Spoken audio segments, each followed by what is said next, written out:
जिस स्थान पर गौ माता को बांधा गया हो और गाय अपने बछड़े को, बच्चिया को जन्म देती हो, उस स्थान पर उसकी मिट्टी, उसकी मृदा, उस जगह की रज, जब मकान का मुहूर्त होता है, दुकान खोली जाती है, दुकान बनाई जाती है, दुकान में कोई अग्नि का प्रवेश हो, उससे पहले जहां पर गाय ने अपने बछड़े को जन्म दिया हो, बच्चे को जन्म दिया हो, उस स्थान की मिट्टी उस भूमि पर लेपन कर दी जाए तो जिंदगी में कभी संपदा की कमी नहीं हो सकती। ये दूसरी मृदा स्कंद पुराण वर्णन करती है, धेनु मानस वर्णन करती है। दूसरी गीता प्रेस गोरखपुर का गो अंक वर्णन करता है, जहां पर गौ माता बंधी हो, जहां पर गौ माता नित्य स्मरण करती हो और गाय के बच्चों का जन्म होता हो, और वो भी देसी गाय, देसी बच्चों को जन्म दे, विदेशी नहीं, जर्सी नहीं, हो देसी बछड़ा हो, देसी ही गाय।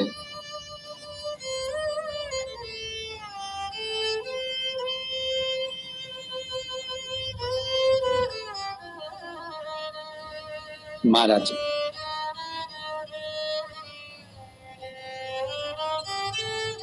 जहां पर गौ माता बंधती हो, गाय अपने बछड़े को जन्म देती हो, गाय अपने बच्चिया को जन्म देती हो, उस जगह की मिट्टी बड़ी प्रबल होती है, बड़ी प्रखर। यहां तक शिव महापुराण की कथा कहती है, स्कंद पुराण कहती है, धेनु मानस कहती है, गीता प्रेस गोरखपुर का गो अंक वर्णन करता है। महाराज गौ माता के खुर, गौ माता के चरण जहां पर नित्य प्रति पढ़ते हो, नित्य प्रति पढ़ रहे हो,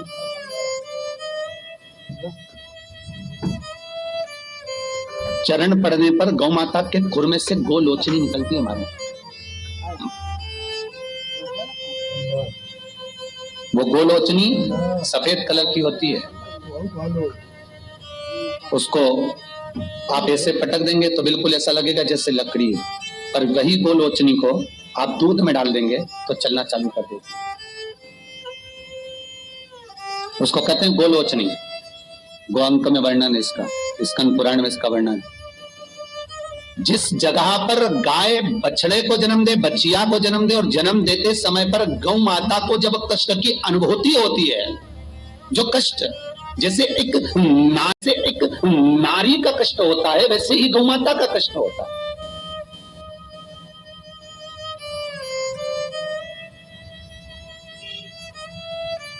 और वो कष्ट के समय पर खुर में से गौलोचनी गौ माता के कष्ट को हरने के लिए प्रकट होती है। उस गौलोचनी का जिह्वा से गौ माता चाटन करती है, चाटती है, और चाटने के बाद जो बछड़ा जन्म देती है, उस बछड़े को अपनी जिह्वा से एक बार चाट लेती है। दुनिया में केवल एक गौ माता का बछड़ा ही ऐसा है कि वो गौलोचनी की जिह्वा से चाटने के बाद बछड़ा तुरंत उठ के खड़ा हो जाता है। दुनिया में एक शेरनी भी अपने बच्चे को जन्म दे, एक चीता भी अपने बच्चे को जन्म दे, भैंस भी अपने बच्चे को जन्म दे, एक कुत्ता भी अपने बच्चे को जन्म दे, दुनिया में कोई अपने बच्चे को जन्म देगा तो बच्चे को उठने में, संभलने में समय लगता है।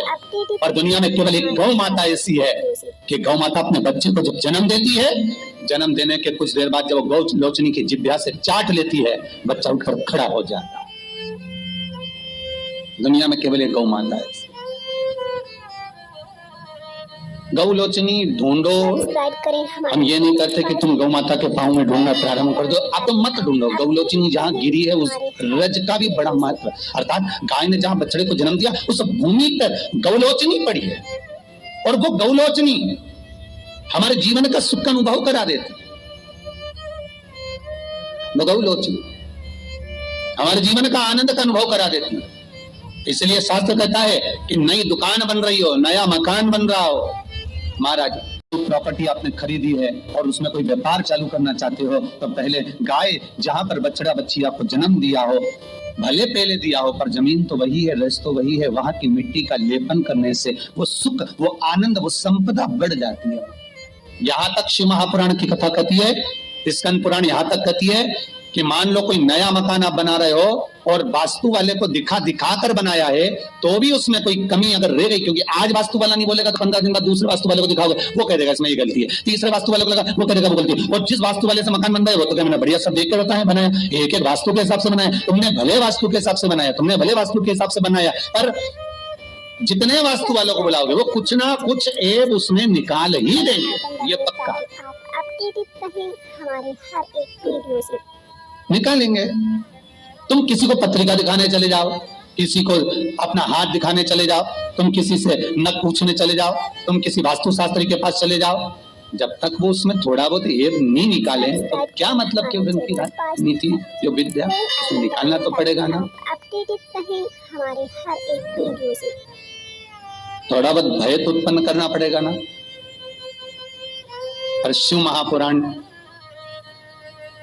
कहती है कि शंकर के पास आने के बाद कोई भय की बात होना ही नहीं चाहिए, कुछ भी नहीं। क्या दुख, क्या तकलीफ, क्या कष्ट, अगर शंकर का अनुमोदन कर रहे हो, शिव का स्मरण कर रहे हो, तो फिर सोचना नहीं है, जो होगा शंकर करेगा वो होगा।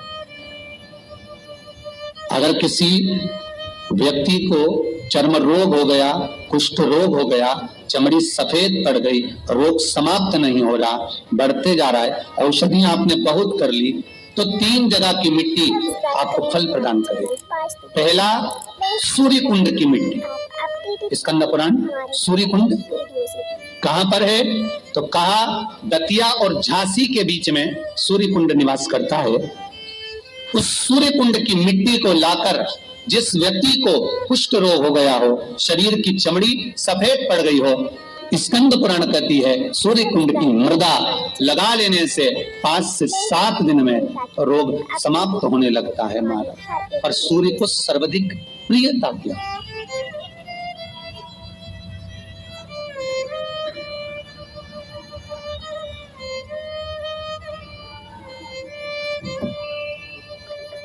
सर्वाधिक प्रियता सूर्य को क्या, क्योंकि सूर्य तपता है, तो उस तपन को मिटाने के लिए सूर्य देवता के शरीर पर गाय का घृत मला जाता है।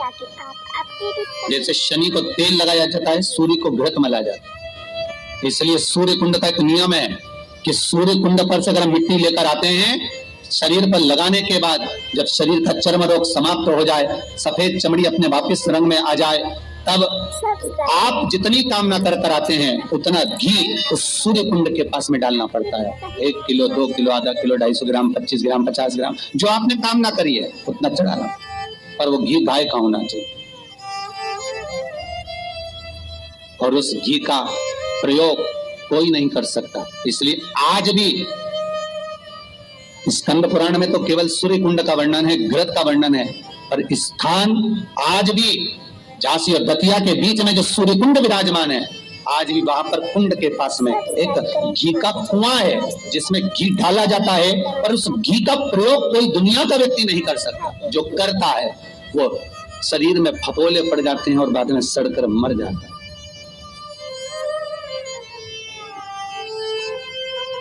घृत है और गंध नहीं, घृत है।